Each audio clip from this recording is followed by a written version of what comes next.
La primera carta de Pablo a los Corintios, capítulo 1.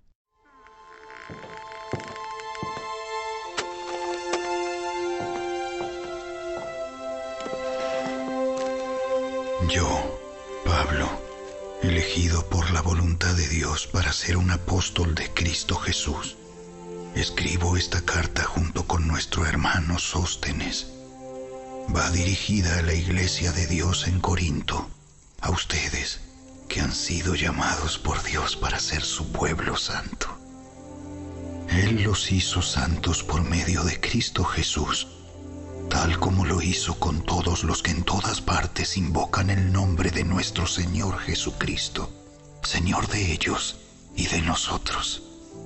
Que Dios, nuestro Padre, y el Señor Jesucristo les den gracia y paz.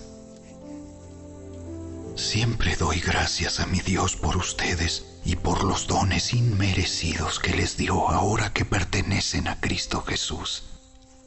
Por medio de Él, Dios ha enriquecido la iglesia de ustedes en todo sentido, con toda la elocuencia y todo el conocimiento que tienen. Eso confirma que es verdad lo que les dije acerca de Cristo. Ahora tienen todos los dones espirituales que necesitan mientras esperan con anhelo el regreso de nuestro Señor Jesucristo. Él los mantendrá firmes hasta el final para que estén libres de toda culpa el día que nuestro Señor Jesucristo vuelva. Dios lo hará porque Él es fiel para hacer lo que dice y los ha invitado a que tengan comunión con su Hijo, Jesucristo, nuestro Señor. Amados hermanos, les ruego por la autoridad de nuestro Señor Jesucristo que vivan en armonía los unos con los otros, que no haya divisiones en la iglesia. Por el contrario, sean todos de un mismo parecer, unidos en pensamiento y propósito. Pues algunos de la casa de Cloé me contaron de las peleas entre ustedes, mis amados hermanos. Algunos de ustedes dicen, yo soy seguidor de Pablo. Otros dicen, yo sigo a Apolos, o yo sigo a Pedro, o yo sigo únicamente a Cristo. ¿Acaso Cristo está dividido en facciones? ¿Fui yo, Pablo, crucificado por ustedes?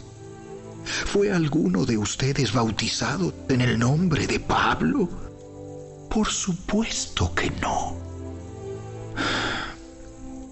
Agradezco a Dios que no bauticé a ninguno de ustedes excepto a Crispo y a Gayo, porque ahora nadie puede decir que fue bautizado en mi nombre. Sí, también bauticé a los de la casa de Estéfanas, pero no recuerdo haber bautizado a nadie más. Pues Cristo no me envió a bautizar, sino a predicar la buena noticia, y no con palabras ingeniosas, por temor a que la cruz de Cristo perdiera su poder. El mensaje de la cruz es una ridiculez para los que van rumbo a la destrucción. Pero nosotros, que vamos en camino a la salvación, sabemos que es el poder mismo de Dios. Como dicen las Escrituras, destruiré la sabiduría de los sabios y desecharé la inteligencia de los inteligentes. Así que, ¿dónde deja eso a los filósofos, a los estudiosos y a los especialistas en debates de este mundo? Dios ha hecho que la sabiduría de este mundo parezca una ridiculez, ya que Dios, en su sabiduría, se aseguró de que el mundo nunca lo conociera por medio de la sabiduría humana. Usó nuestra predicación ridícula para salvar a los que creen. es ridícula para los judíos, que piden señales del cielo, y es ridícula para los griegos, que buscan la sabiduría humana. Entonces, cuando predicamos que Cristo fue crucificado, los judíos se ofenden y los gentiles dicen que son puras tonterías. Sin embargo, para los que Dios llamó a la salvación, tanto judíos como gentiles, Cristo es el poder de Dios y la sabiduría de Dios. Ese plan ridículo de Dios es más sabio que el más sabio de los planes humanos, y la debilidad de Dios es más fuerte que la mayor fuerza humana. Recuerden, amados hermanos, que pocos de ustedes eran sabios a los ojos del mundo, o poderosos, o ricos, cuando Dios los llamó. En cambio, Dios eligió lo que el mundo considera ridículo para avergonzar a los que se creen sabios, y escogió cosas que no tienen poder para avergonzar a los poderosos. Dios escogió lo despreciado por el mundo, lo que se considera como nada, y lo usó para convertir en nada lo que el mundo considera importante. Como resultado, nadie puede jamás jactarse en presencia de Dios. Dios los ha unido a ustedes con Cristo Jesús. Dios hizo que Él fuera la sabiduría misma para nuestro beneficio. Cristo nos hizo justos ante Dios, nos hizo puros y santos y nos liberó del pecado. Por lo tanto, como dicen las Escrituras, si alguien quiere jactarse, que se jacte solamente del Señor.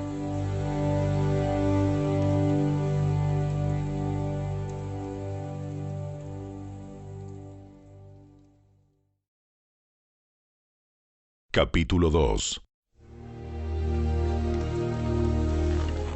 Amados hermanos, la primera vez que los visité, no me valí de palabras elevadas ni de una sabiduría impresionante para contarles acerca del plan secreto de Dios, pues decidí que mientras estuviera con ustedes, olvidaría todo excepto a Jesucristo, el que fue crucificado. Me acerqué a ustedes en debilidad, con timidez y temblor, y mi mensaje y mi predicación fueron muy sencillos. En lugar de usar discursos ingeniosos y persuasivos, confié solamente en el poder del Espíritu Santo. Lo hice así para que ustedes no confiaran en la sabiduría humana, sino en el poder de Dios. Sin embargo, cuando estoy con creyentes maduros, sí hablo con palabras de sabiduría, pero no la clase de sabiduría que pertenece a este mundo o a los gobernantes de este mundo, quienes pronto son olvidados. No, la sabiduría de la que hablamos es el misterio de Dios. Su plan que antes estaba escondido, aunque Él lo hizo para nuestra gloria final, aún antes que comenzara el mundo. Pero los gobernantes de este mundo no lo entendieron.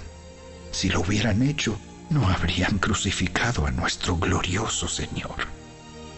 A eso se refieren las Escrituras cuando dicen: ningún ojo ha visto, ningún oído ha escuchado, ninguna mente ha imaginado lo que Dios tiene preparado para quienes lo aman. Pero fue a nosotros a quienes Dios reveló esas cosas por medio de su Espíritu, pues su Espíritu investiga todo a fondo y nos muestra los secretos profundos de Dios. Nadie puede conocer los pensamientos de una persona excepto el propio Espíritu de esa persona, y nadie puede conocer los pensamientos de Dios excepto el propio Espíritu de Dios. Y nosotros hemos recibido al Espíritu de Dios, no al espíritu del mundo, de manera que podemos conocer las cosas maravillosas que Dios nos ha regalado. Les decimos estas cosas sin emplear palabras que provienen de la sabiduría humana. En cambio, hablamos con palabras que el Espíritu nos da, usando las palabras del Espíritu para explicar las verdades espirituales. Pero los que no son espirituales no pueden recibir esas verdades de parte del Espíritu de Dios. Todo les suena ridículo y no pueden entenderlo, porque solo los que son espirituales pueden entender lo que el Espíritu quiere decir. Los que son espirituales pueden evaluar todas las cosas, pero ellos mismos no pueden ser evaluados por otros. Pues, ¿quién puede conocer los pensamientos del Señor? ¿Quién sabe lo suficiente para enseñarle a Él? Pero nosotros entendemos estas cosas porque tenemos la mente de Cristo.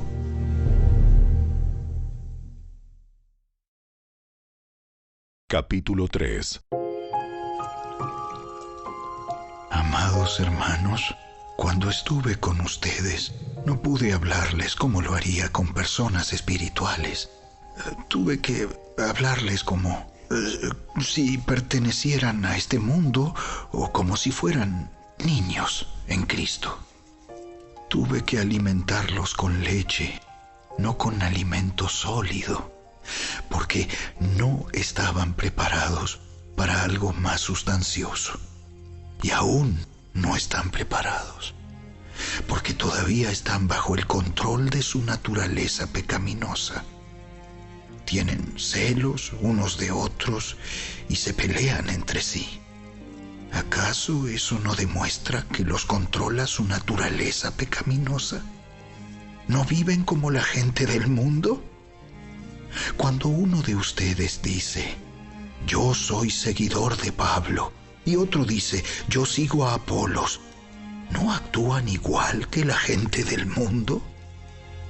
Después de todo, ¿quién es Apolos? ¿Quién es Pablo? Nosotros solo somos siervos de Dios, mediante los cuales ustedes creyeron la buena noticia. Cada uno de nosotros hizo el trabajo que el Señor nos encargó. Yo planté la semilla en sus corazones y Apolos la regó, pero fue Dios quien la hizo crecer. No importa quién planta o quién riega. Lo importante es que Dios hace crecer la semilla. El que planta y el que riega trabajan en conjunto con el mismo propósito, y cada uno será recompensado por su propio arduo trabajo. Pues ambos somos trabajadores de Dios, y ustedes son el campo de cultivo de Dios, son el edificio de Dios. Por la gracia que Dios me dio, yo eché los cimientos como un experto en construcción. Ahora otros edifican encima, pero cualquiera que edifique sobre este fundamento tiene que tener mucho cuidado. Pues nadie puede poner un fundamento distinto del que ya tenemos, que es Jesucristo. El que edifique sobre este fundamento podrá usar una variedad de materiales: oro, plata, joyas, madera, heno o paja. Pero el día del juicio, el fuego revelará la clase de obra que cada constructor ha hecho. El fuego mostrará si la obra de alguien tiene algún valor. Si la obra permanece, ese constructor recibirá una recompensa. Pero si la obra se consume, el constructor sufrirá una gran pérdida.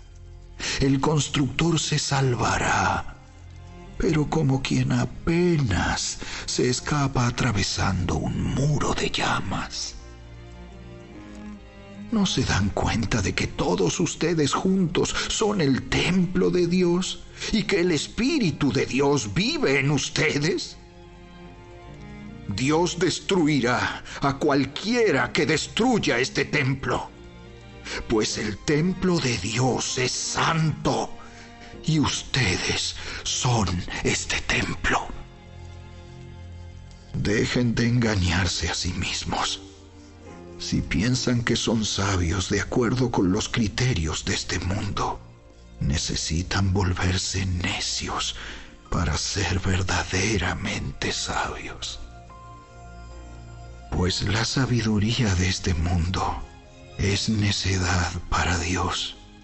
Como dicen las Escrituras, Él atrapa a los sabios en la trampa de su propia astucia.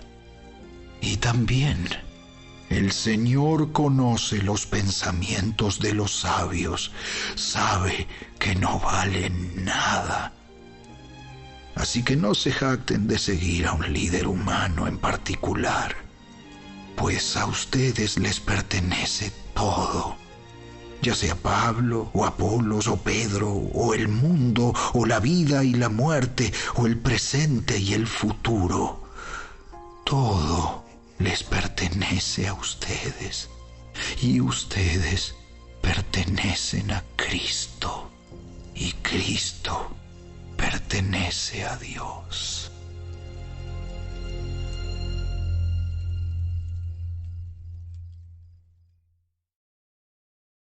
Capítulo 4.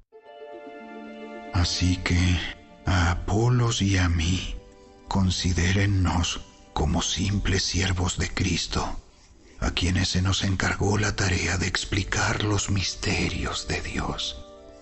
Ahora bien, alguien que recibe el cargo de administrador debe ser fiel.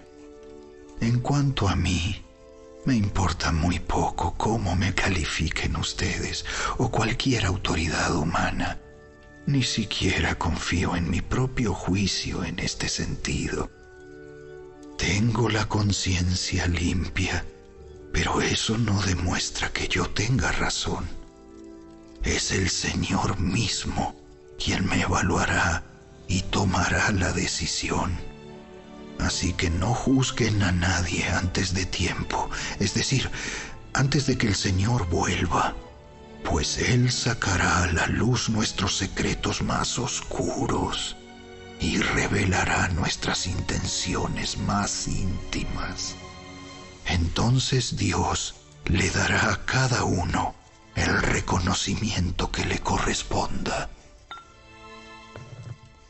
Amados hermanos, puse el caso de Apolos y el mío propio como ilustración de lo que les vengo diciendo. Si prestan atención a lo que les cité de las Escrituras, no estarán orgullosos de uno de sus líderes a costa de otro.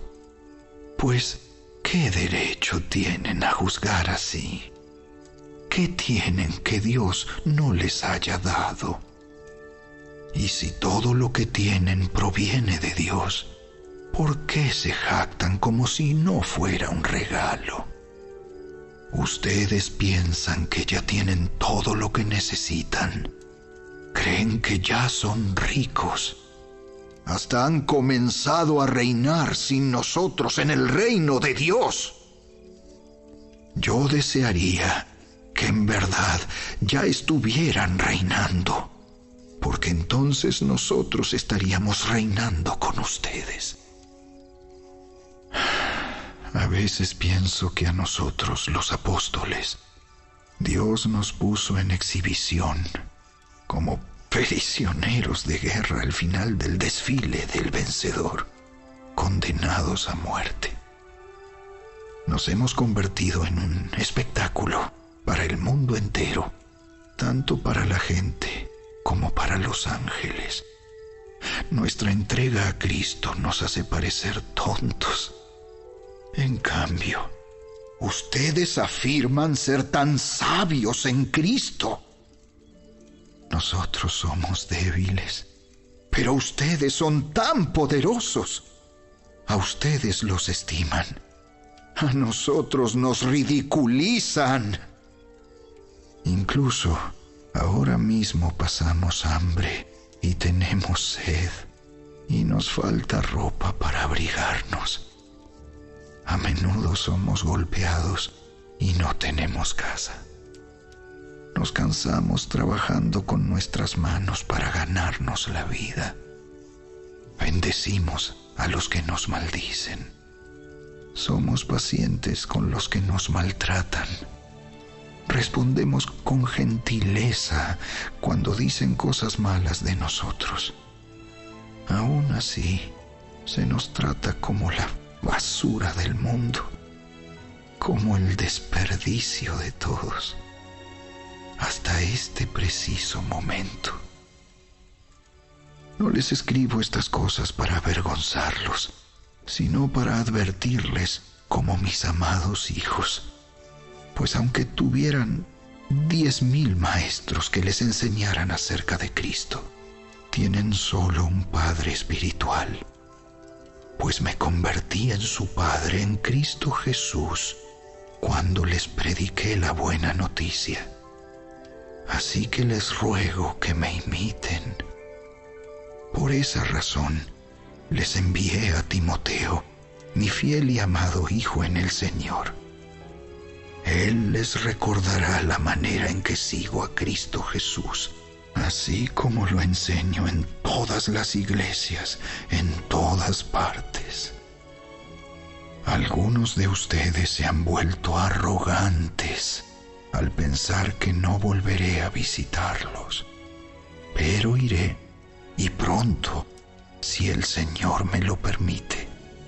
Y entonces comprobaré si esos arrogantes solo dan discursos pretenciosos o de verdad tienen el poder de Dios. Pues el reino de Dios no consiste en las muchas palabras, sino en vivir por el poder de Dios. ¿Qué prefieren? ¿Que llegue con una vara para castigarlos o que vaya con amor y un espíritu amable?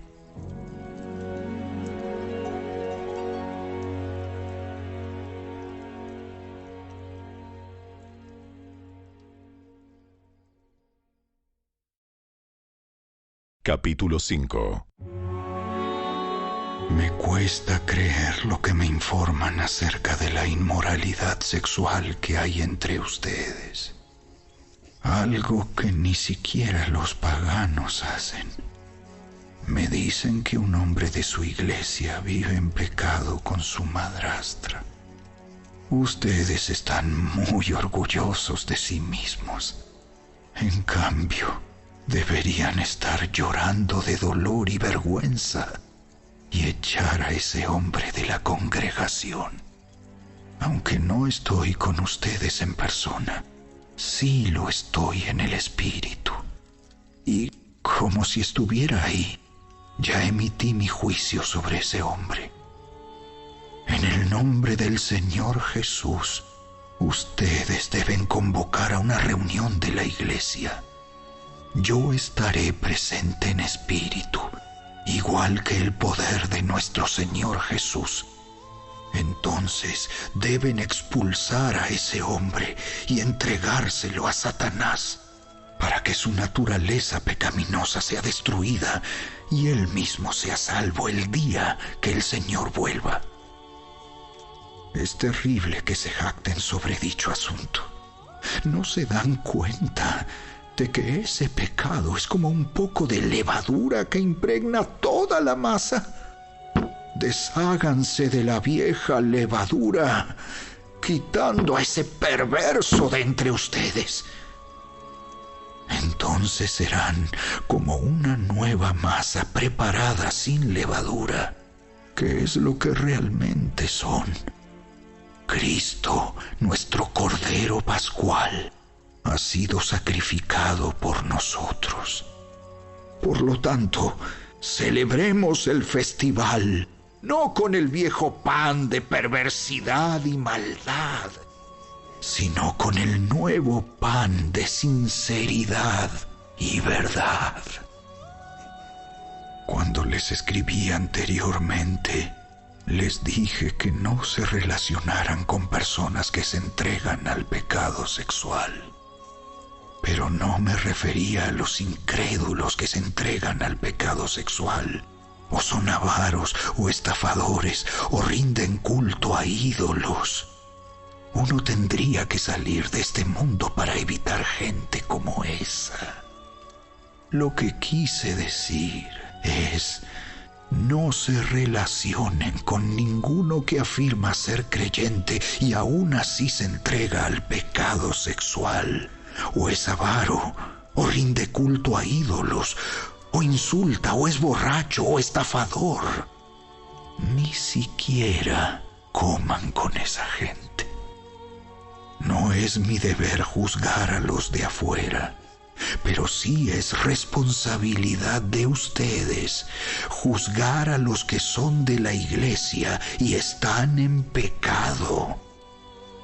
Dios juzgará a los de afuera, pero como dicen las Escrituras, quiten al malvado de entre ustedes.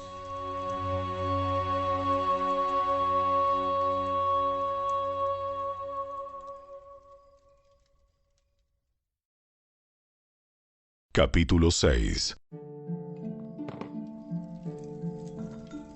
Cuando uno de ustedes tiene un conflicto con otro creyente, ¿cómo se atreve a presentar una demanda y a pedirle a un tribunal secular que decida sobre el asunto, en lugar de llevarlo ante otros creyentes?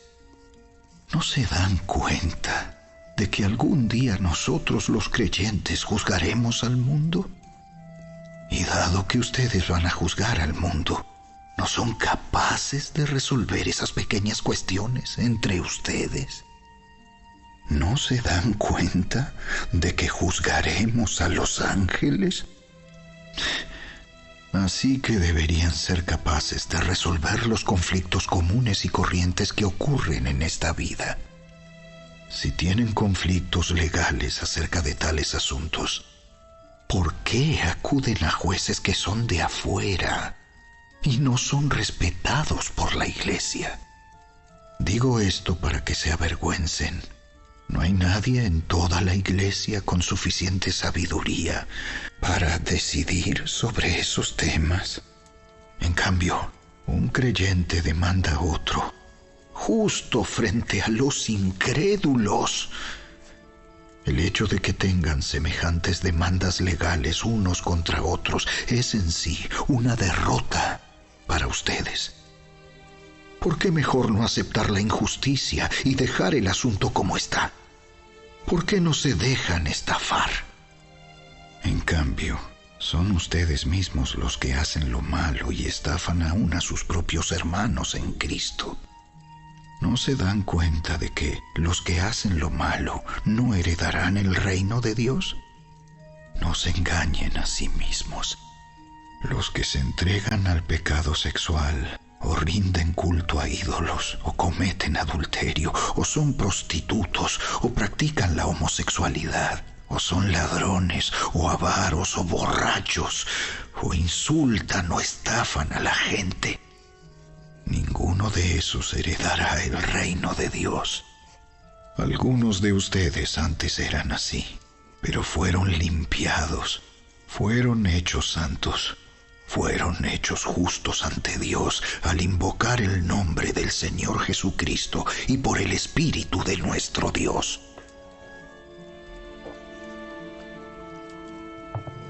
Ustedes dicen, se me permite hacer cualquier cosa, pero no todo les conviene. Y aunque se me permite hacer cualquier cosa, no debo volverme esclavo de nada.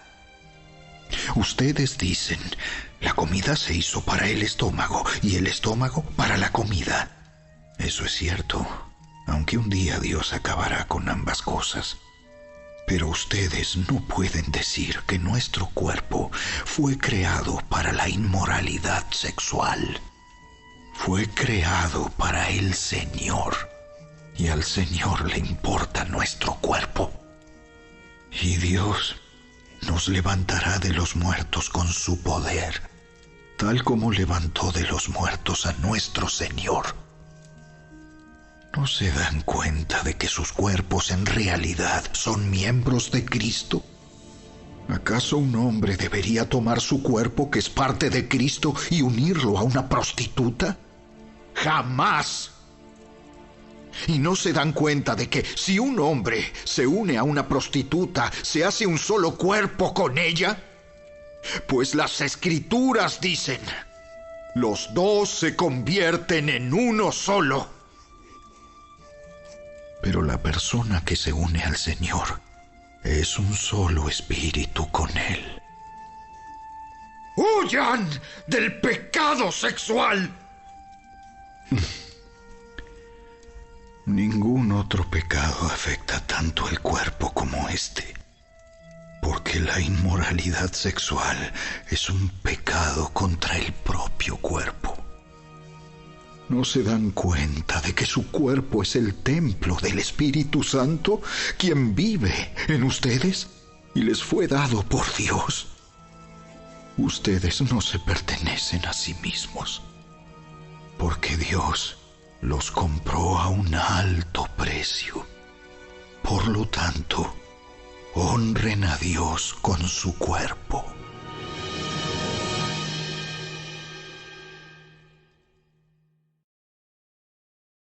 Capítulo 7.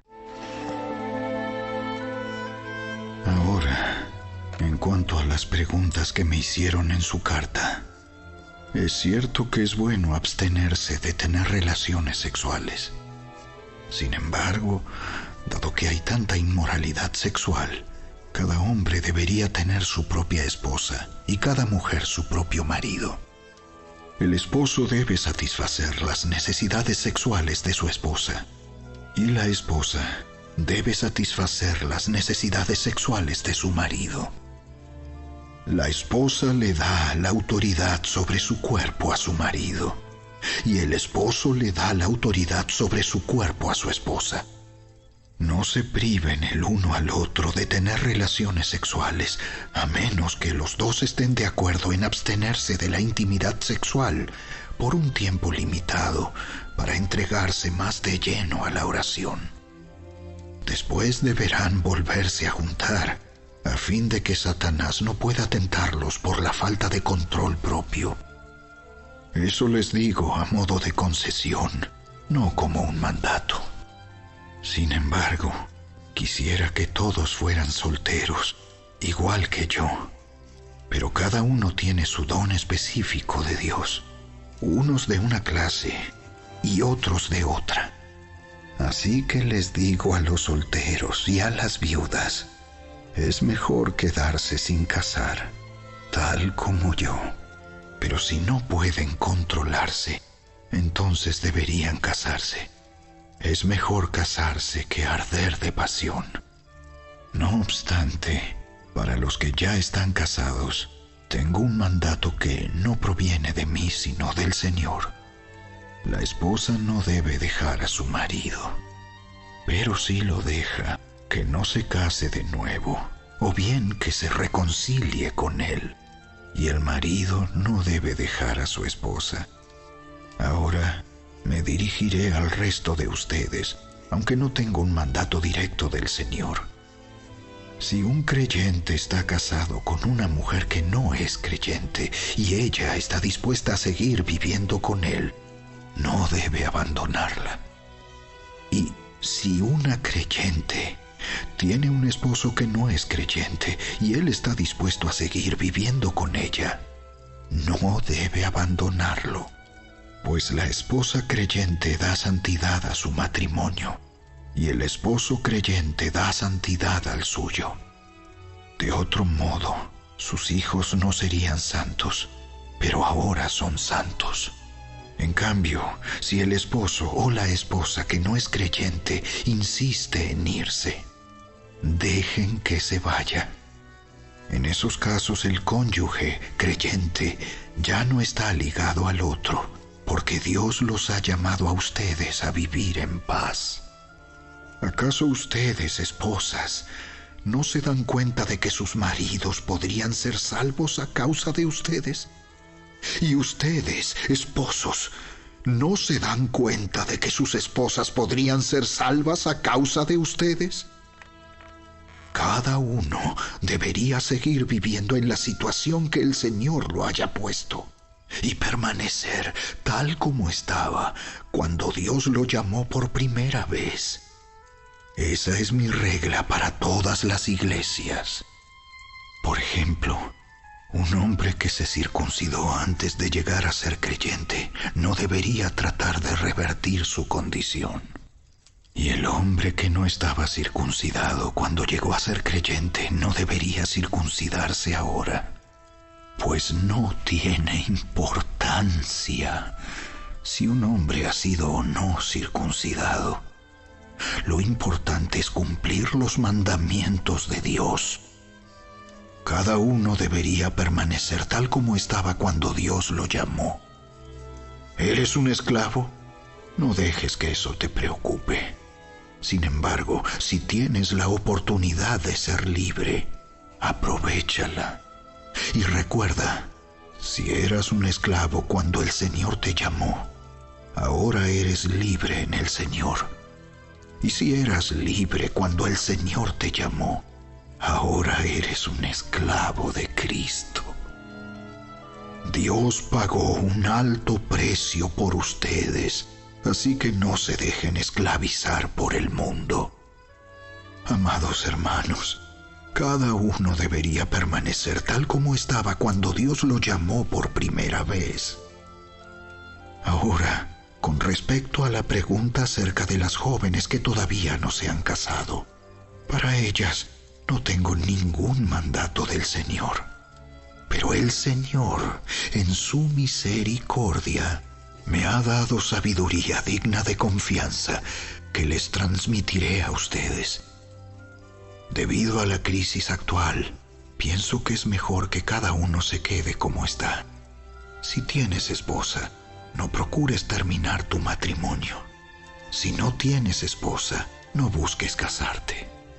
Pero si te casas, no es pecado. Y si una joven se casa, tampoco es pecado. Sin embargo, los que se casen en este tiempo tendrán problemas, y estoy tratando de evitárselos. Déjenme decirles lo siguiente, amados hermanos. El tiempo que queda es muy breve, así que de ahora en adelante, los que estén casados no deberían concentrarse únicamente en su matrimonio. Los que lloran, o los que se alegran, o los que compran cosas, no deberían ser absorbidos por sus lágrimas, ni su alegría, ni sus posesiones. Los que usan las cosas del mundo no deberían apegarse a ellas, pues este mundo, tal como lo conocemos, pronto desaparecerá. Quisiera que estén libres de las preocupaciones de esta vida. Un soltero puede invertir su tiempo en hacer la obra del Señor y en pensar cómo agradarlo a Él. Pero el casado tiene que pensar en sus responsabilidades terrenales y en cómo agradar a su esposa. Sus intereses están divididos. De la misma manera, una mujer que ya no está casada o que nunca se ha casado puede dedicarse al Señor y ser santa en cuerpo y en espíritu. Pero una mujer casada tiene que pensar en sus responsabilidades terrenales y en cómo agradar a su esposo. Les digo esto para su propio beneficio, no para imponerles restricciones. Mi deseo es que hagan todo lo que les ayude a servir mejor al Señor, con la menor cantidad de distracciones posibles. No obstante, si un hombre piensa que está tratando a su prometida en forma impropia y que inevitablemente cederá a sus pasiones, que se case con ella como él desea. No es pecado. Pero si ha decidido con toda firmeza no casarse, y no hay urgencia y puede controlar sus pasiones, hace bien en no casarse.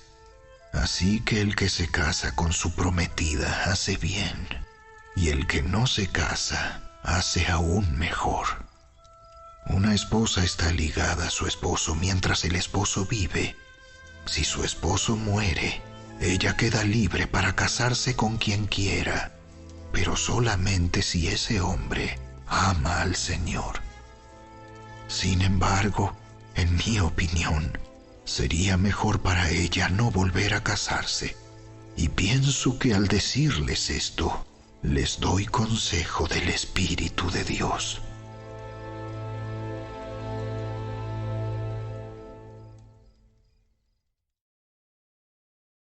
Capítulo 8.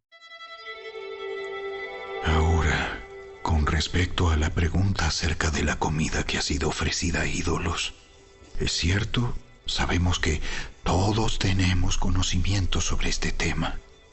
Sin embargo, mientras que el conocimiento nos hace sentir importantes, es el amor lo que fortalece a la iglesia. El que afirma que lo sabe todo, en realidad, no es que sepa mucho.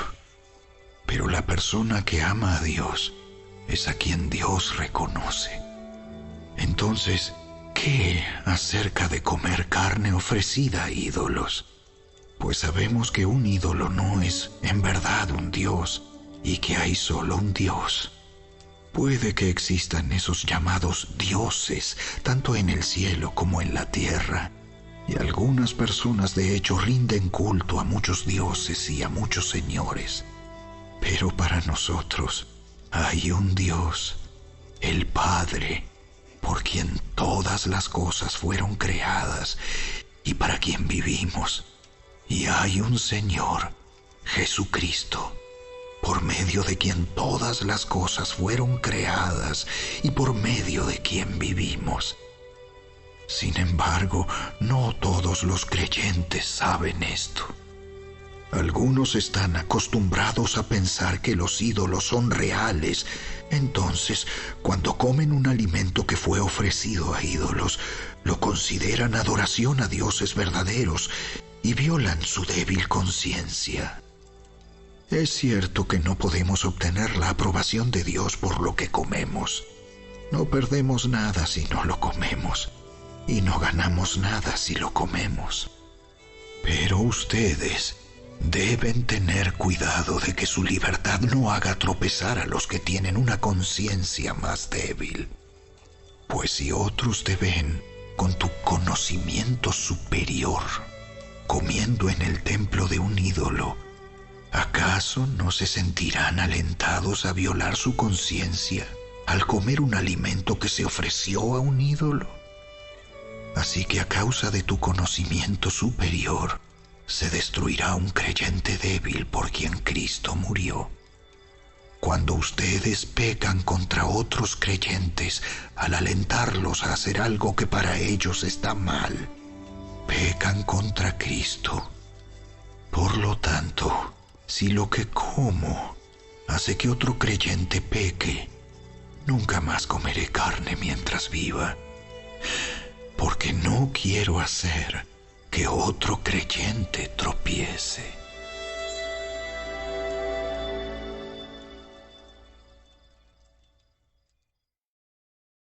Capítulo 9. ¿Acaso no soy tan libre como cualquier otro? ¿No soy apóstol? ¿No he visto a Jesús nuestro Señor con mis propios ojos? ¿No es gracias a mi trabajo que ustedes pertenecen al Señor? Aunque otros piensen que no soy apóstol, ciertamente para ustedes lo soy. Ustedes mismos son la prueba de que soy apóstol del Señor.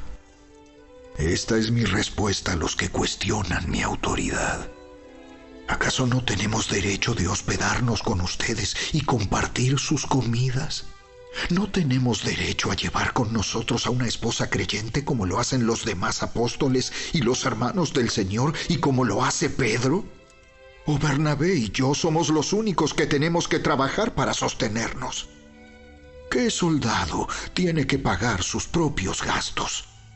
¿Qué agricultor planta un viñedo y no tiene derecho a comer de su fruto? ¿A qué pastor que cuida de su rebaño de ovejas no se le permite beber un poco de la leche? ¿Expreso meramente una opinión humana? ¿O dice la ley lo mismo? Porque la ley de Moisés dice: no le pongas bozal al buey para impedirle que coma mientras trilla el grano. ¿Acaso pensaba Dios únicamente en bueyes cuando dijo eso? ¿No nos hablaba a nosotros en realidad? Claro que sí. Se escribió para nosotros, a fin de que tanto el que ara como el que trilla el grano puedan esperar una porción de la cosecha. Ya que hemos plantado la semilla espiritual entre ustedes, ¿no tenemos derecho a cosechar el alimento y la bebida material? Si ustedes sostienen a otros que les predican, ¿no deberíamos tener nosotros aún mayor derecho a que nos sostengan? Pero nunca nos hemos valido de ese derecho. Preferiríamos soportar cualquier cosa antes que ser un obstáculo a la buena noticia acerca de Cristo. ¿No se dan cuenta de que los que trabajan en el templo obtienen sus alimentos de las ofrendas que se llevan al templo? Y los que sirven en el altar reciben una porción de lo que se ofrece como sacrificio. Del mismo modo, el Señor ordenó que los que predican la buena noticia sean sostenidos por los que reciben el beneficio del mensaje. Sin embargo, yo jamás me he valido de ninguno de esos derechos. Y no escribo esto para sugerir que es mi deseo comenzar a hacerlo ahora. De hecho, preferiría morir antes que perder mi derecho a jactarme de predicar sin cobrar. Sin embargo, predicar la buena noticia no es algo de lo que pueda jactarme. Estoy obligado por Dios a hacerlo. Qué terrible sería para mí si no predicara la buena noticia. Si lo hiciera por mi propia iniciativa, merecería que me paguen, pero no tengo opción, porque Dios me ha encomendado este deber sagrado. ¿Cuál es entonces mi paga? Es la oportunidad de predicar la buena noticia sin cobrarle a nadie. Por esa razón, nunca reclamo mis derechos cuando predico la buena noticia. A pesar de que soy un hombre libre y sin amo, me he hecho esclavo de todos para llevar a muchos a Cristo. Cuando estaba con los judíos, vivía como un judío para llevar a los judíos a Cristo. Cuando estaba con los que siguen la ley judía, yo también vivía bajo esa ley. A pesar de que no estoy sujeto a la ley, me sujetaba a ella para poder llevar a Cristo a los que están bajo la ley. Cuando estoy con los gentiles, quienes no siguen la ley judía, yo también vivo independiente de esa ley para poder llevarlos a Cristo. Pero no ignoro la ley de Dios. Obedezco la ley de Cristo. Cuando estoy con los que son débiles, me hago débil con ellos, porque deseo llevar a los débiles a Cristo.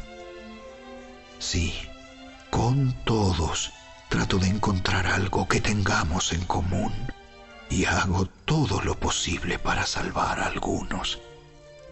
Hago lo que sea para difundir la buena noticia y participar de sus bendiciones. ¿No se dan cuenta de que en una carrera todos corren, pero solo una persona se lleva el premio? Así que corran para ganar. Todos los atletas se entrenan con disciplina. Lo hacen para ganar un premio que se desvanecerá.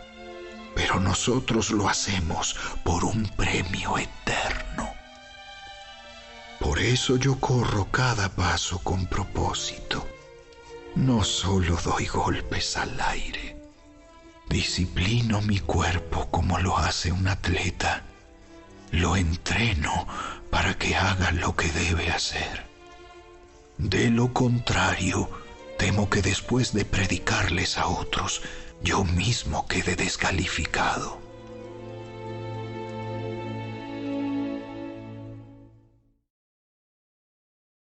Capítulo 10. Amados hermanos, no quiero que se olviden de lo que les sucedió a nuestros antepasados hace mucho tiempo en el desierto. Todos fueron guiados por una nube que iba delante de ellos, y todos caminaron a través del mar sobre tierra seca. Todos ellos fueron bautizados en la nube y en el mar como seguidores de Moisés.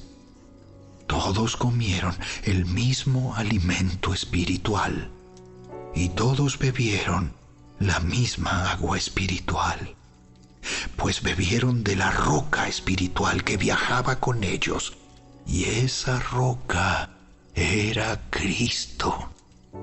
Sin embargo, Dios no se agradó con la mayoría de ellos, y sus cuerpos fueron dispersados por el desierto. Esas cosas sucedieron como una advertencia para nosotros, a fin de que no codiciemos lo malo como hicieron ellos, ni rindamos culto a ídolos como hicieron algunos de ellos. Como dicen las Escrituras, el pueblo celebró con abundante comida y bebida, y se entregó a diversiones paganas. Y no debemos cometer inmoralidad sexual, como hicieron algunos de ellos, lo cual causó la muerte de 23,000 personas en un solo día. Tampoco deberíamos poner a prueba a Cristo, como hicieron algunos de ellos, y luego murieron mordidos por serpientes. Y no murmuren como lo hicieron algunos de ellos, y luego el ángel de la muerte los destruyó. Esas cosas les sucedieron a ellos como ejemplo para nosotros. Se pusieron por escrito para que nos sirvieran de advertencia a los que vivimos en el fin de los tiempos. Si ustedes piensan que están firmes, tengan cuidado de no caer. Las tentaciones que enfrentan en su vida no son distintas de las que otros atraviesan. Y Dios es fiel. No permitirá que la tentación sea mayor de lo que puedan soportar. Cuando sean tentados, Él les mostrará una salida para que puedan resistir. Por lo tanto, mis queridos amigos, huyan de la adoración a los ídolos. Ustedes son personas razonables. Juzguen por sí mismos si lo que digo es cierto. Cuando bendecimos la copa en la mesa del Señor, ¿no participamos en la sangre de Cristo? Y cuando partimos el pan, ¿no participamos en el cuerpo de Cristo? Aunque somos muchos, todos comemos de un mismo pan, con lo cual demostramos que somos un solo cuerpo. Piensen en el pueblo de Israel. ¿No estaban unidos al comer de los sacrificios del altar? ¿Qué es lo que trato de decir? ¿Que la comida ofrecida a ídolos tiene alguna importancia o que los ídolos son dioses verdaderos? No, de ninguna manera. Lo que digo es que esos sacrificios se ofrecen a los demonios, no a Dios.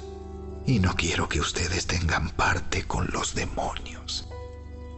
Ustedes no pueden beber de la copa del Señor y también de la copa de los demonios. No pueden comer de la mesa del Señor y también de la mesa de los demonios. ¿Qué? ¿Acaso nos atreveremos a despertar los celos del Señor? ¿Piensan que somos más fuertes que Él? Ustedes dicen, se me permite hacer cualquier cosa, pero no todo les conviene.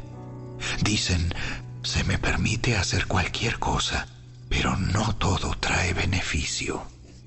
No se preocupen por su propio bien, sino por el bien de los demás. Así que pueden comer cualquier carne que se venda en el mercado, sin preguntar nada por motivos de conciencia, pues la tierra es del Señor y todo lo que hay en ella. Si alguien que no es creyente los invita a cenar a su casa, acepten la invitación si desean. Coman todo lo que les ofrezcan, sin preguntar nada por motivos de conciencia. Pero supongamos que alguien les dice: esta carne se ofreció a un ídolo. No la coman, por respeto a la conciencia del que lo dijo. Tal vez no sea una cuestión de conciencia para ustedes, pero lo es para la otra persona. Pues ¿por qué tendría que ser restringida mi libertad por lo que piensa otra persona? Si puedo darle gracias a Dios por la comida y disfrutarla, ¿por qué debería ser condenado por comerla? Así que, sea que coman o beban o cualquier otra cosa que hagan, háganlo todo para la gloria de Dios. No ofendan a los judíos, ni a los gentiles, ni a la iglesia de Dios. Yo también trato de complacer a todos en todo lo que hago. No hago solo lo que es mejor para mí. Hago lo que es mejor para otros, a fin de que muchos sean salvos.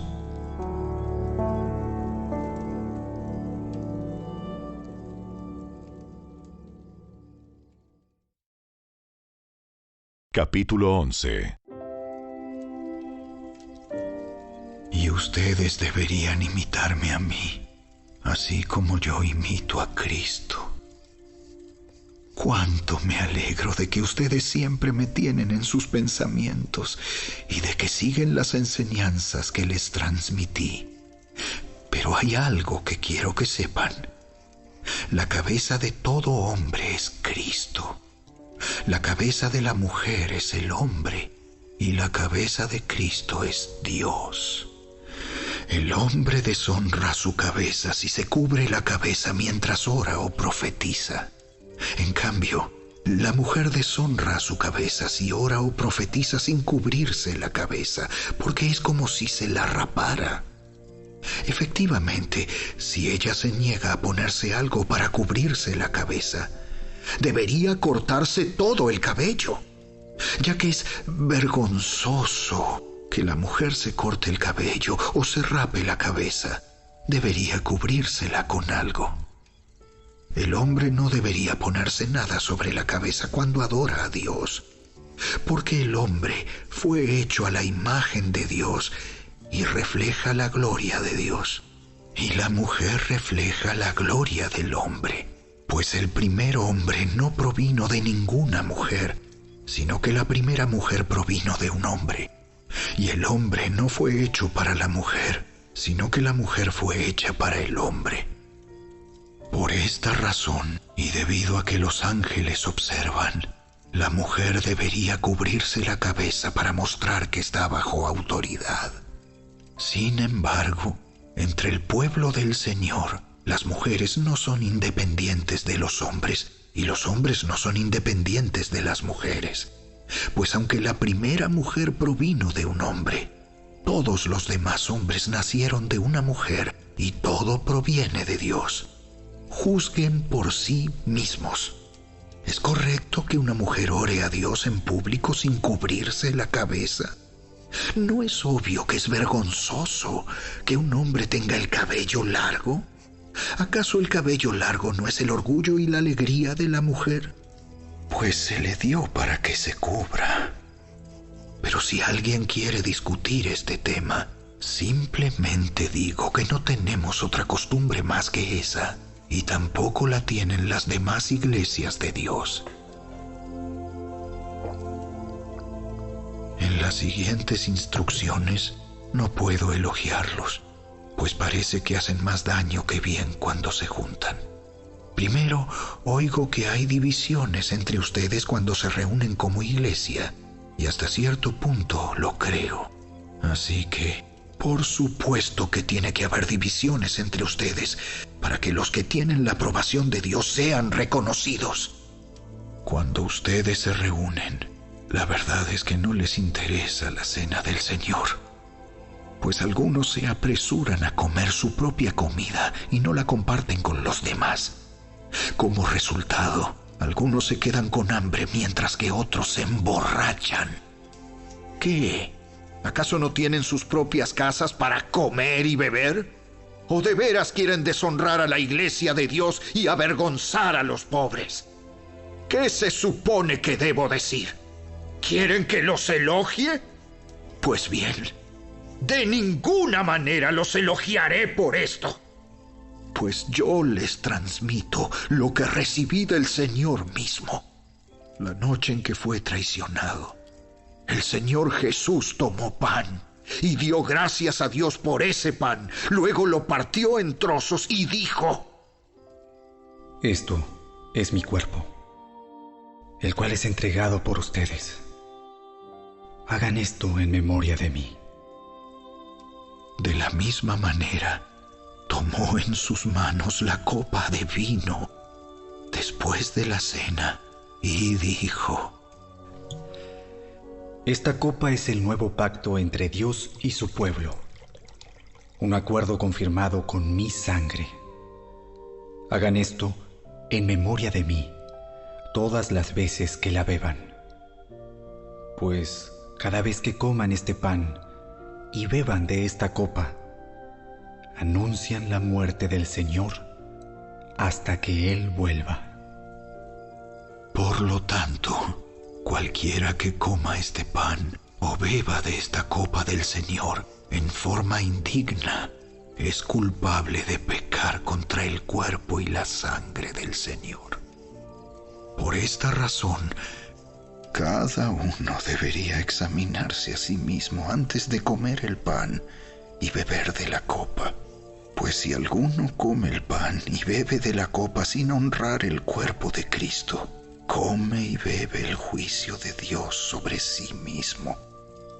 Esa es la razón por la que muchos de ustedes son débiles y están enfermos, y algunos incluso han muerto. Si nos examináramos a nosotros mismos, Dios no nos juzgaría de esa manera. Sin embargo, cuando el Señor nos juzga, nos está disciplinando para que no seamos condenados junto con el mundo. Así que, mis amados hermanos, cuando se reúnan para la cena del Señor, espérense unos a otros. Si de veras tienen hambre, cada uno coma en su casa, a fin de no traer juicio sobre ustedes mismos cuando se reúnan. Les daré instrucciones sobre los demás asuntos después de mi llegada.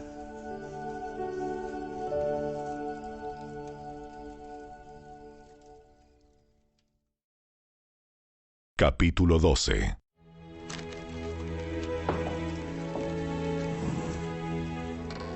Ahora, amados hermanos, con respecto a la pregunta acerca de las capacidades especiales que el Espíritu nos da, no quiero que lo malentiendan.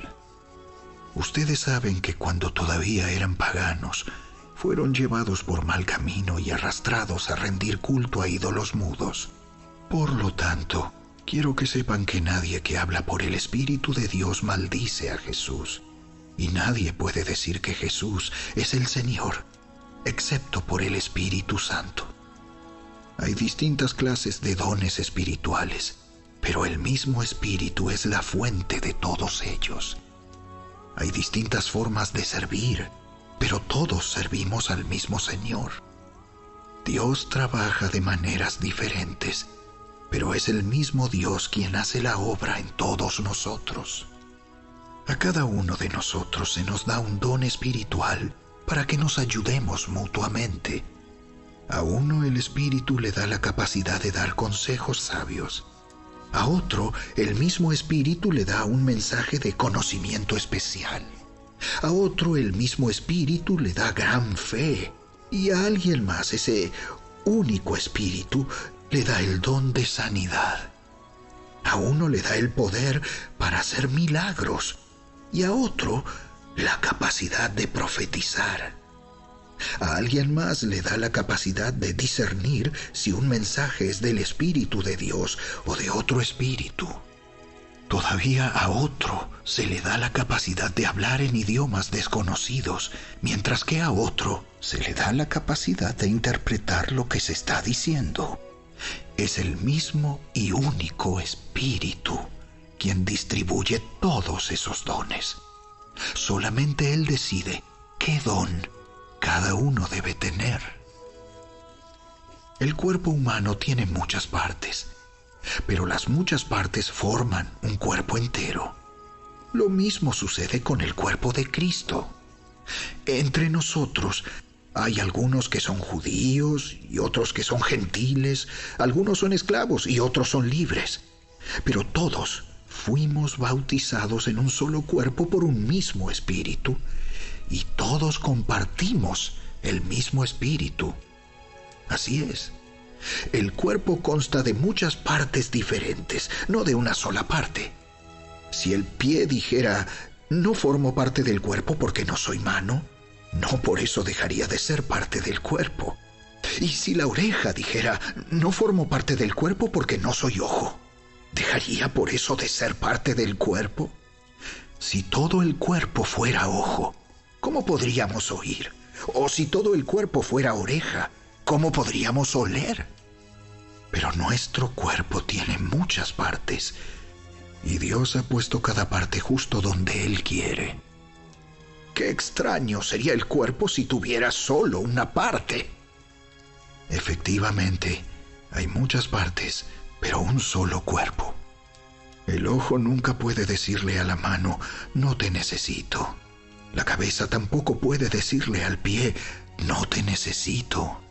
De hecho, algunas partes del cuerpo que parecerían las más débiles y menos importantes, en realidad son las más necesarias. Y las partes que consideramos menos honorables son las que vestimos con más esmero. Así que protegemos con mucho cuidado esas partes que no deberían verse, mientras que las partes más honorables no precisan esa atención especial. Por eso Dios ha formado el cuerpo de tal manera que se les dé más honor y cuidado a esas partes que tienen menos dignidad. Esto hace que haya armonía entre los miembros, a fin de que los miembros se preocupen los unos por los otros. Si una parte sufre, las demás partes sufren con ella. Y si a una parte se le da honra, todas las partes se alegran. Todos ustedes en conjunto son el cuerpo de Cristo, y cada uno de ustedes es parte de ese cuerpo. A continuación, hay algunas de las partes que Dios ha designado para la iglesia. En primer lugar, los apóstoles. En segundo lugar, los profetas. En tercer lugar, los maestros. Luego, los que hacen milagros, los que tienen el don de sanidad, los que pueden ayudar a otros, los que tienen el don de liderazgo, los que hablan en idiomas desconocidos. ¿Acaso somos todos apóstoles? ¿Somos todos profetas? ¿Somos todos maestros? ¿Tenemos todos el poder de hacer milagros? ¿Tenemos todos el don de sanidad? ¿Tenemos todos la capacidad de hablar en idiomas desconocidos? ¿Tenemos todos la capacidad de interpretar idiomas desconocidos? Por supuesto que no. Por lo tanto, ustedes deberían desear encarecidamente los dones que son de más ayuda. Pero ahora déjenme mostrarles una manera de vida que supera a todas las demás.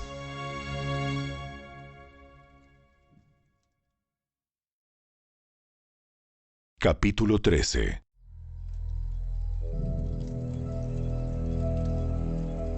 Si pudiera hablar todos los idiomas del mundo y de los ángeles, pero no amar a los demás, yo solo sería un metal ruidoso o un címbalo que resuena.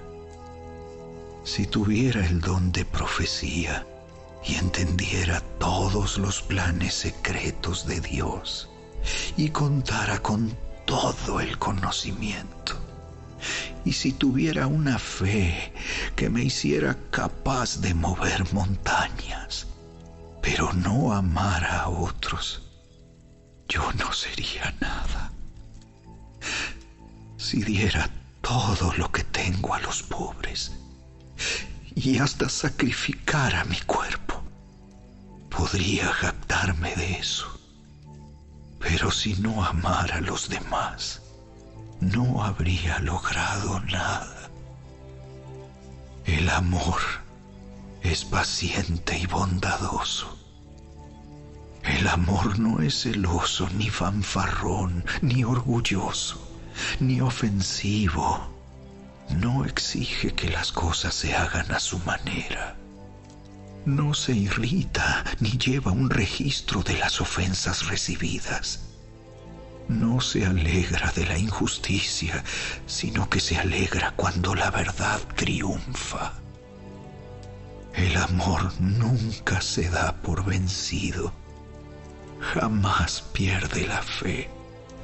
Siempre tiene esperanzas y se mantiene firme en toda circunstancia. La profecía, el hablar en idiomas desconocidos y el conocimiento especial se volverán inútiles, pero el amor durará para siempre. Ahora, nuestro conocimiento es parcial e incompleto, y aún el don de profecía revela solo una parte de todo el panorama.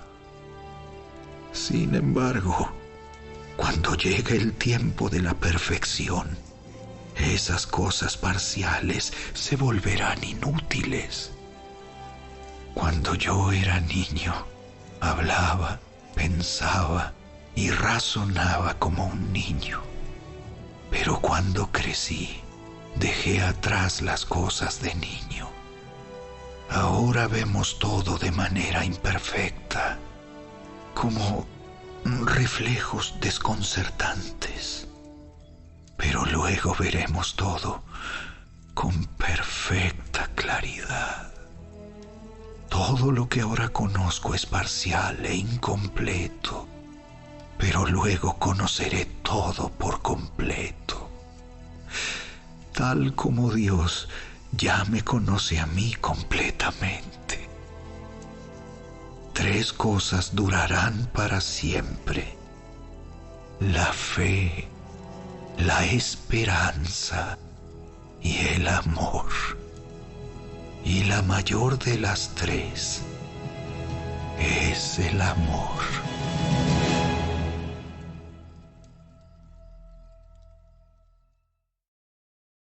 Capítulo 14.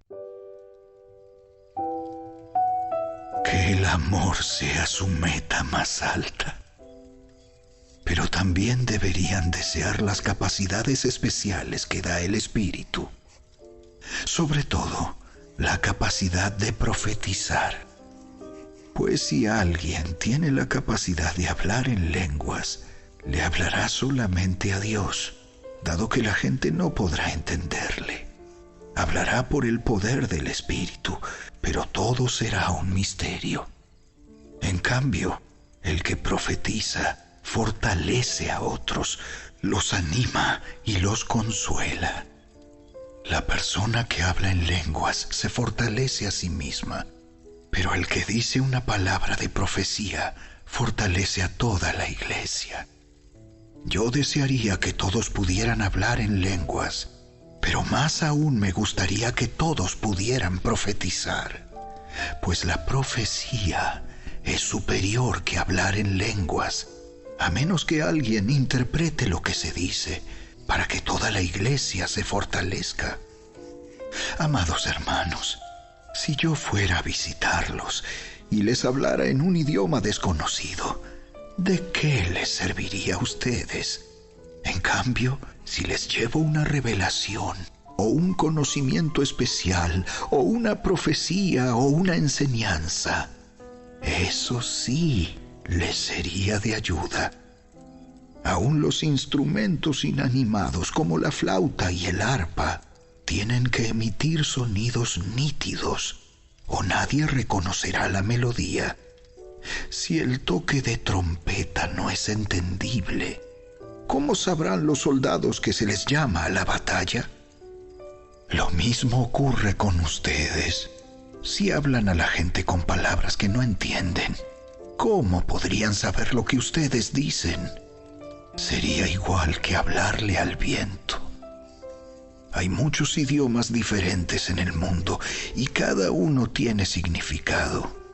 Pero si no entiendo un idioma, soy un extranjero para el que lo habla, y el que lo habla es un extranjero para mí. Lo mismo ocurre con ustedes. Ya que están tan deseosos de tener las capacidades especiales que da el Espíritu, procuren las que fortalecerán a toda la iglesia. Por lo tanto, el que habla en lenguas también debería pedir en oración la capacidad de interpretar lo que se ha dicho. Pues si oro en lenguas, mi espíritu ora, pero yo no entiendo lo que digo. ¿Qué debo hacer entonces? Oraré en el espíritu y también oraré con palabras que entiendo. Cantaré en el espíritu y también cantaré con palabras que entiendo. Pues si alabas a Dios solamente en el espíritu, ¿cómo podrán los que no te entienden alabar a Dios contigo? ¿Cómo podrán unirse a tus agradecimientos cuando no entienden lo que dices? Tú darás gracias muy bien, pero eso no fortalecerá a la gente que te oye. Yo le agradezco a Dios que hablo en lenguas más que cualquiera de ustedes. Pero en una reunión de la iglesia, para ayudar a otros preferiría hablar 5 palabras comprensibles que 10,000 palabras en un idioma desconocido. Amados hermanos, no sean infantiles en su comprensión de estas cosas. Sean inocentes como bebés en cuanto a la maldad, pero maduros en la comprensión de asuntos como estos. En las Escrituras está escrito: hablaré a mi propio pueblo en idiomas extraños y mediante labios de extranjeros, pero aún así no me escucharán. Así que, como ven, el hablar en lenguas es una señal no para los creyentes, sino para los incrédulos. La profecía, sin embargo, es para el beneficio de los creyentes, no de los incrédulos. Aún así, si los incrédulos o la gente que no entiende esas cosas entran en la reunión de la iglesia y oyen a todos hablando en un idioma desconocido, pensarán que ustedes están locos. Pero si todos ustedes están profetizando y los incrédulos o la gente que no entiende esas cosas entran en la reunión, serán convencidos de pecado y juzgados por lo que ustedes dicen. Al escuchar sus pensamientos secretos quedarán al descubierto y caerán de rodillas y adorarán a Dios declarando: en verdad, Dios está aquí entre ustedes. Ahora bien, mis hermanos, hagamos un resumen. Cuando se reúnan, uno de ustedes cantará, otro enseñará, otro contará alguna revelación especial que Dios le haya dado, otro hablará en lenguas y otro interpretará lo que se dice. Pero cada cosa que se haga debe fortalecer a cada uno de ustedes. No más de 2 o 3 deberían hablar en lenguas. Deben hablar uno a la vez y que alguien interprete lo que ellos digan. Pero si no hay nadie presente que pueda interpretar, ellos deberán guardar silencio en la reunión de la iglesia y hablar en lenguas a Dios en forma privada. Que 2 o 3 personas profeticen y que los demás evalúen lo que se dice. Pero si alguien está profetizando y otra persona recibe una revelación del Señor, el que está hablando debe callarse. De esa manera, Todos los que profeticen tendrán su turno para hablar, uno después de otro, para que todos aprendan y sean alentados. Recuerden que la gente que profetiza está en control de su espíritu y puede turnarse con otros, pues Dios no es Dios de desorden, sino de paz. Como en todas las reuniones del pueblo santo de Dios, las mujeres deben guardar silencio durante las reuniones de la iglesia. No es apropiado que hablen. Deben ser sumisas, tal como dice la ley. Si tienen preguntas, que le pregunten a su marido en casa, porque no es apropiado que las mujeres hablen en las reuniones de la iglesia. ¿O acaso piensan, corintios, que la palabra de Dios se originó con ustedes? ¿Son ustedes los únicos a quienes fue entregada?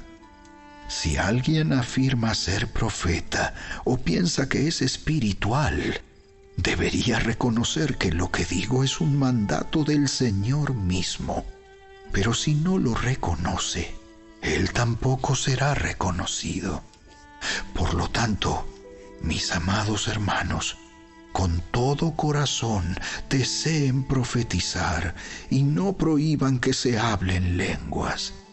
Pero asegúrense de que todo se haga de forma apropiada y con orden.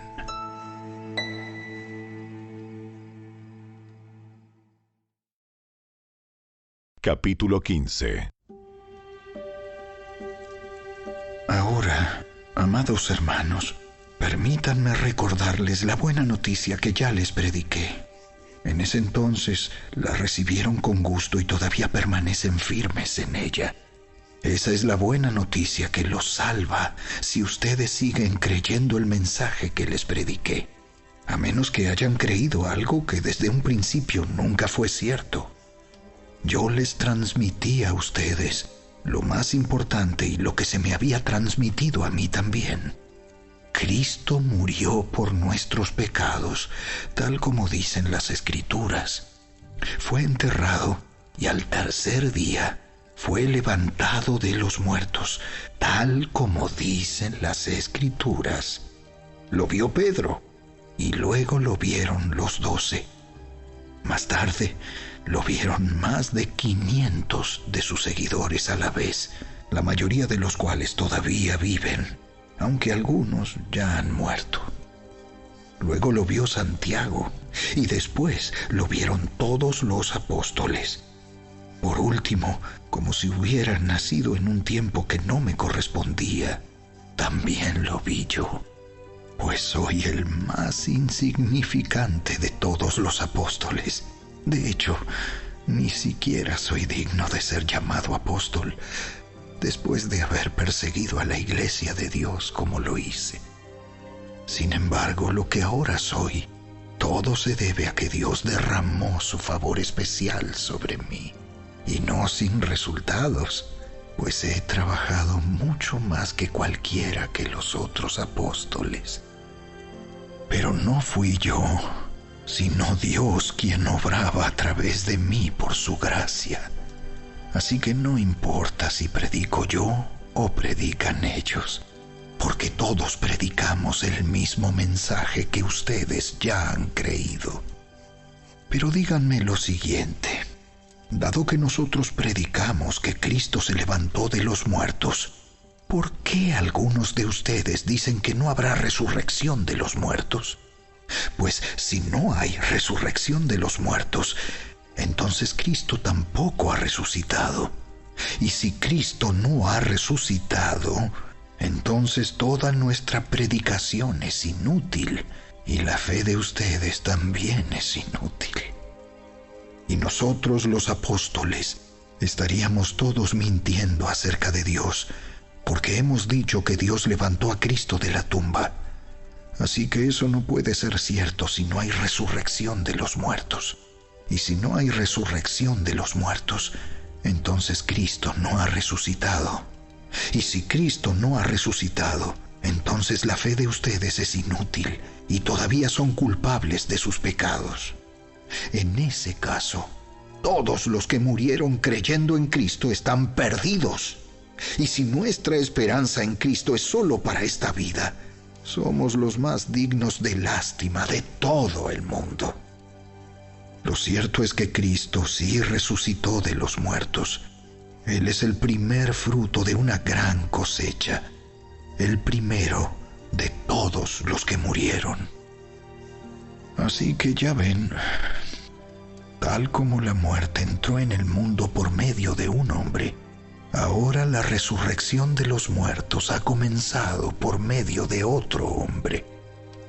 Así como todos mueren porque todos pertenecemos a Adán, todos los que pertenecen a Cristo recibirán vida nueva. Pero esta resurrección tiene un orden. Cristo fue resucitado como el primero de la cosecha. Luego todos los que pertenecen a Cristo serán resucitados cuando Él regrese. Después de eso, vendrá el fin, cuando Él entregará el reino a Dios el Padre, luego de destruir a todo gobernante y poder y toda autoridad. Pues Cristo tiene que reinar hasta que humille a todos sus enemigos debajo de sus pies. Y el último enemigo que será destruido es la muerte. Pues las Escrituras dicen: Dios ha puesto todas las cosas bajo su autoridad. Claro que cuando dice todas las cosas están bajo su autoridad, no incluye a Dios mismo, quien le dio a Cristo su autoridad. Entonces, cuando todas las cosas estén bajo su autoridad, el Hijo se pondrá a sí mismo bajo la autoridad de Dios, para que Dios, quien le dio a su Hijo la autoridad sobre todas las cosas, sea completamente supremo sobre todas las cosas en todas partes. Si los muertos no serán resucitados, ¿para qué se bautiza la gente por los que están muertos? ¿Para qué hacerlo, a menos que los muertos algún día resuciten? ¿Y para qué nosotros, a todas horas, pondríamos en peligro nuestra vida? Pues juro, amados hermanos, que todos los días enfrento la muerte. Esto es tan cierto como el orgullo que siento por lo que Cristo Jesús, nuestro Señor, ha hecho en ustedes. ¿Y qué valor hubo en luchar contra las fieras salvajes, esa gente de Éfeso, si no habrá resurrección de los muertos? Y si no hay resurrección, comamos y bebamos, que mañana moriremos. No se dejen engañar por los que dicen semejantes cosas, porque las malas compañías corrompen el buen carácter. Piensen bien sobre lo que es correcto y dejen de pecar, pues para su vergüenza les digo que algunos de ustedes no conocen a Dios en absoluto. Pero alguien podría preguntar: ¿cómo resucitarán los muertos? ¿Qué clase de cuerpos tendrán? ¡Qué pregunta tan tonta! Cuando pones una semilla en la tierra, esta no crece y llega a ser una planta a menos que muera primero. Y lo que pones en el suelo no es la planta que crecerá, sino tan solo una simple semilla de trigo o de lo que estés sembrando. Luego Dios le da el cuerpo nuevo que Él quiere que tenga. De cada clase de semilla crece una planta diferente. De modo parecido, hay diferentes clases de carne. Una para los humanos, otra para los animales, otra para las aves y otra para los peces. También hay cuerpos en los cielos y cuerpos sobre la tierra. La gloria de los cuerpos celestiales es diferente de la gloria de los cuerpos terrenales. El sol tiene una clase de gloria, mientras que la luna tiene otra, y las estrellas tienen otra. Y hasta las estrellas se diferencian unas de otras por la gloria de cada una. Lo mismo sucede con la resurrección de los muertos. Cuando morimos, nuestros cuerpos terrenales son plantados en la tierra, pero serán resucitados para que vivan por siempre. Nuestros cuerpos son enterrados en deshonra, pero serán resucitados en gloria. Son enterrados en debilidad, pero serán resucitados en fuerza. Son enterrados como cuerpos humanos naturales, pero serán resucitados como cuerpos espirituales. Pues así como hay cuerpos naturales, también hay cuerpos espirituales. Las Escrituras nos dicen: el primer hombre, Adán, se convirtió en un ser viviente, pero el último Adán, es decir, Cristo, es un espíritu que da vida. Lo que primero viene es el cuerpo natural y más tarde viene el cuerpo espiritual. Adán, el primer hombre, fue formado del polvo de la tierra, mientras que Cristo, el segundo hombre, vino del cielo. Los que son terrenales son como el hombre terrenal, y los que son celestiales son como el hombre celestial. Al igual que ahora somos como el hombre terrenal, algún día seremos como el hombre celestial. Lo que les digo, amados hermanos, es que nuestros cuerpos físicos no pueden heredar el reino de Dios. Estos cuerpos que mueren no pueden heredar lo que durará para siempre. Pero permítanme revelarles un secreto maravilloso.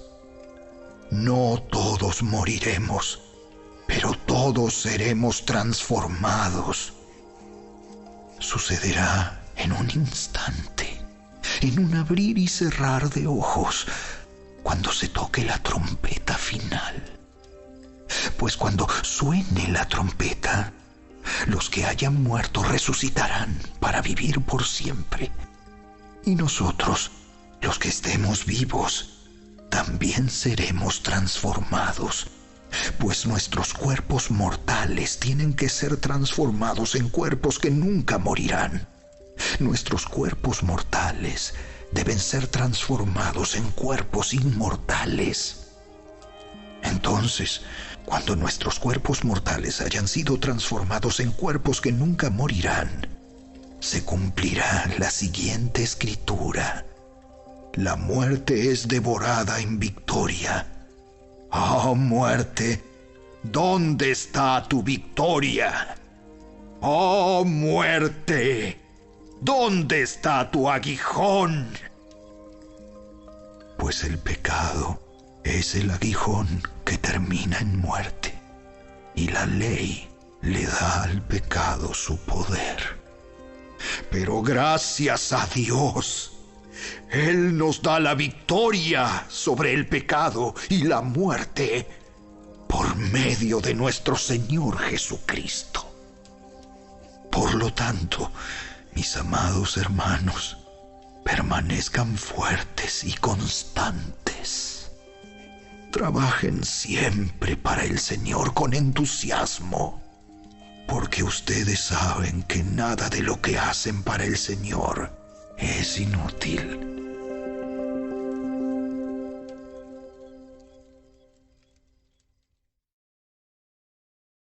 Capítulo 16.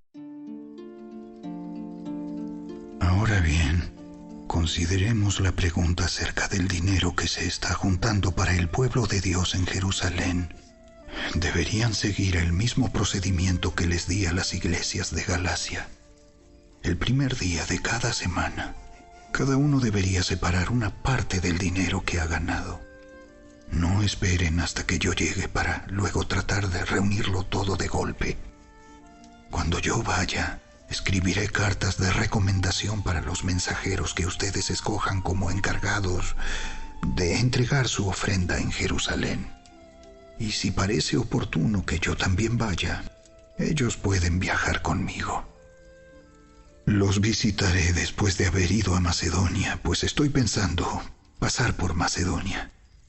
Tal vez me quede un tiempo con ustedes, quizá todo el invierno, y después podrán enviarme a mi próximo destino. Esta vez no quiero hacerles una visita corta nada más y luego seguir mi viaje. Deseo ir y quedarme un tiempo si el Señor me lo permite. Mientras tanto seguiré aquí en Éfeso hasta el festival de Pentecostés. Se ha abierto una puerta de par en par para hacer un gran trabajo en este lugar, aunque muchos se me oponen. Cuando llegue Timoteo, no lo intimiden. Él hace la obra del Señor igual que yo. No permitan que nadie lo trate con desprecio. Despídanlo con su bendición cuando regrese para estar conmigo. Espero que venga junto con los demás creyentes. Ahora, en cuanto a nuestro hermano Apolos, yo le rogué que fuera a visitarlos en compañía de los otros creyentes, pero él no estaba dispuesto a ir por el momento. Los verá después cuando tenga la oportunidad. Estén alerta, permanezcan firmes en la fe, sean valientes, sean fuertes y hagan todo con amor. Ustedes ya saben que Estéfanas y los de su casa fueron los primeros frutos de la cosecha de creyentes en Grecia. Y ellos tienen su vida puesta al servicio del pueblo de Dios. Les ruego, amados hermanos, que se sometan a ellos y a otros como ellos, que sirven con tanta devoción. Estoy muy contento de que Estéfanas, Fortunato y Acaico hayan llegado. Ellos me han dado la ayuda que ustedes no pudieron darme al no estar aquí. Ellos también han sido de mucho aliento para mí, como lo fueron para ustedes. Muéstrenles agradecimiento a todos los que sirven así de bien. Las iglesias de aquí, en la provincia de Asia, les mandan saludos en el Señor, igual que Aquila y Priscila y todos los demás que se congregan en la casa de ellos para las reuniones de la iglesia. Todos los hermanos de aquí les envían saludos. Salúdense unos a otros con un beso santo. Este es mi saludo de puño y letra. Pablo. Si alguien no ama al Señor, tal persona es maldita. Señor nuestro, ven. Que la gracia del Señor Jesús sea con ustedes. Mi amor a todos ustedes en Cristo Jesús.